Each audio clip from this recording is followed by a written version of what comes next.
Alright, a lot of you have been asking me to make a video about the Skitty Bitty situation. And you know, I'm more than happy to oblige to my subscribers. This is just my honest thoughts, just, you know, right off the cuff. I'm not even gonna do a script for this one, honestly. But the current drama going around is that Skitty Bitty does not know how to take criticism. They are famously bad for it. And Skitty, I know you're watching this video. I know that you are not actually a Pokemon plushie. And I know this video is probably going to be annoying to you at the very least. I know you're not going to like it. But I do hope that at the very least you can reflect a little bit afterwards and maybe grow a bit as a person. You know, this is all in good fun, but it's also a joke and constructive criticism. So just keep all of that in mind as I go forward and talk about how much I hate you as an individual and how much I do not respect your identity in any sense of the word. Anyway, let's get into the recent drama. So recently, Skitty Bitty posted this video called "Anti-Woke Gamers Are the Weakest Link." And you know, I get it. Link from Legend of Zelda. I'm sure this is there to boost your SAO or whatever they call it. But the main thing I want to draw attention to is the title of the video. Anti-Woke Gamers. This video is sort of apparently criticizing anti-woke gamers. Skitty's a gamer, so I assume this would make them anti-woke. I guess maybe you just call that woke. And you know, that's a fine stance to take for a somewhat clickbaity YouTube essay that they clearly spent a lot of time working on. But something bothered me about this, and it took me a while to remember, but at the top of their page, they have this biography. And let's take a look at it. It says, "I'm like if the sleepiest person in the world was awake." So they want to be asleep. Doesn't that make them the opposite of woke? Anti-woke? So on the one hand, they're criticizing anti-woke gamers, or at least I assume they are. I haven't actually watched the video. But on the other hand, they themselves are anti-woke.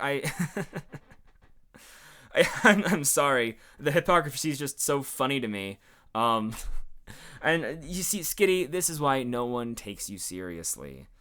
If you're so asleep all the time, how can you think of good videos? Anyway, so I did have to leave a comment on this video. You know, just letting them know that I caught the hypocrisy. And I'm sure a lot of other people are leaving similar comments that are all getting deleted. But of course, my comment was deleted. Like, of course it was deleted. You know, Skitty Bitty read 1984 once and said that is what they wanted to do with their channel moving forward. So they are literally 1984. They are censoring free speech. Not even trying to debate me in their comment section. No, they just deleted the comment for whatever reason. But you know, if it were just the dark woke hypocrisy of the Valorant left, I wouldn't be making this video. But I have a personal vendetta against them. And it all starts way back. Back when I was a young boy, with my older brother. Now, a lot of you don't know this about me, so I'm gonna get a little bit personal here. I had an older brother. You know, I don't talk about him much. He volunteered to fight in the war on Christmas. But before he left, he gave me this one Pokemon card, this cute little Skitty. And to me, Skitty has grown to mean something. Skitty is a Pokemon that represents peace and hope for a brighter future. Skitty is the kind of Pokemon that can bring people together, you know?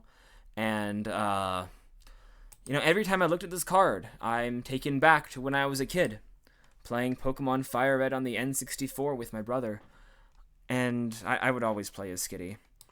And I don't have my brother anymore. He turned himself into a Christmas tree to keep the spirit of Christmas alive. But I'll never forget what this Pokemon means. Skitty is full of joy, full of love. And then this video dropped. I hate Tears of the Kingdom.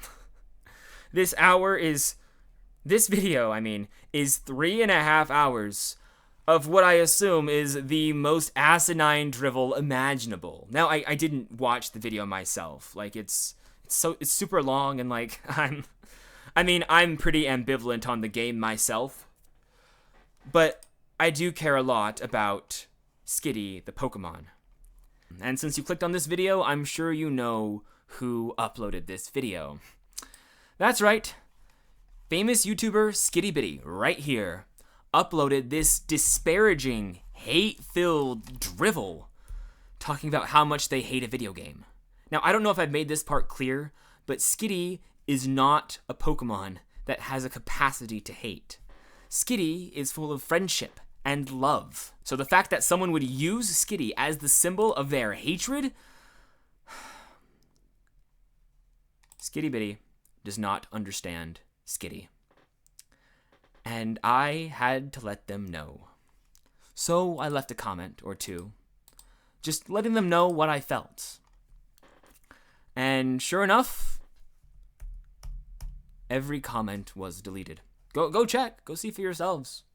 Skitty censored my comments. Skitty cannot handle even the slightest ounce of criticism. But you know, I didn't want to give up on this YouTuber. I mean, clearly they like Skitty. Maybe we have more in common than we don't. So I figured I might as well be the bigger person and just reach out directly. Leave one last comment, just opening the doors to conversation. Maybe inspire a debate. But for whatever reason, they they blocked me. So yeah, I think I've kind of proven my point. Skittybitty, the human person hiding behind the PNG of a plushie, cannot take criticism. They cannot fathom the idea that anyone else might disagree with them on anything. Case in point, take a look at this Hayato Sensei Dark. He's sort of like me, but evil and twisted, I guess. But Skitty is obsessed with this guy and just won't stop responding to his videos. And for what? A small disagreement about a video game? Why are they giving this guy their attention? I mean, they should be giving their attention to me. Like, I'm the one spamming their comment section.